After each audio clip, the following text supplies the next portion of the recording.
Federal worker layoffs cause concern about the future of our local wildlife refuges.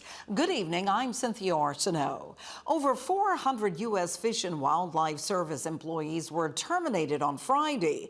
And though the abrupt loss of their jobs is a big issue, former employees say there is a bigger issue that needs attention: years of budget and staff cuts.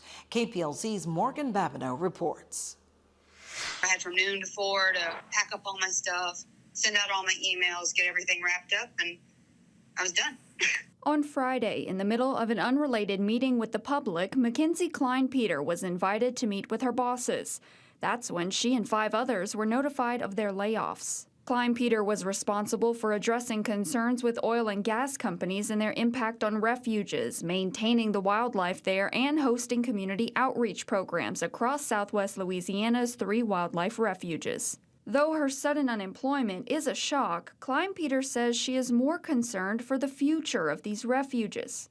There's been so much historical damage done to Sabine from dredging projects and stuff, that what they're doing now is just trying to restore that original hydrology. They're trying to make it a marsh again. Klein-Peter and others we spoke with who were terminated last week say 7 people are now left to manage nearly 200,000 acres. Without the proper manpower, Klein-Peter explains maintaining these refuges will become progressively more difficult. The National Wildlife Refuge does not have to have public access.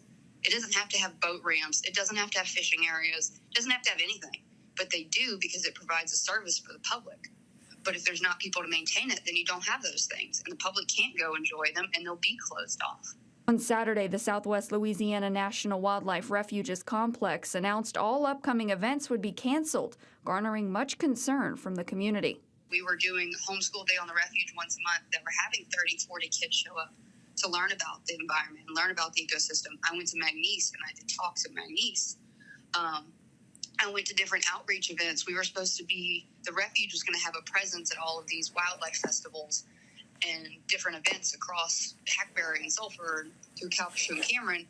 And that was all planned and lined up for this year. And now they have nobody to go do any of those events. We reached out to the refuge, who referred us to the U.S. Fish and Wildlife Service. Neither have provided comment on the matter. Morgan Babineau, 7 News. We also reached out to Louisiana Senators Bill Cassidy and John Kennedy, Representative Clay Higgins, and Governor Landry for comment. Cassidy was unable, while Kennedy and Landry have not provided responses as of airtime.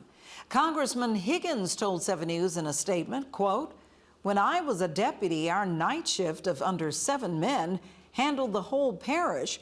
He went on to say, "I'm pretty sure federal fish and wildlife agents can handle 200,000 acres of civil regulation dealing with marshland." End quote.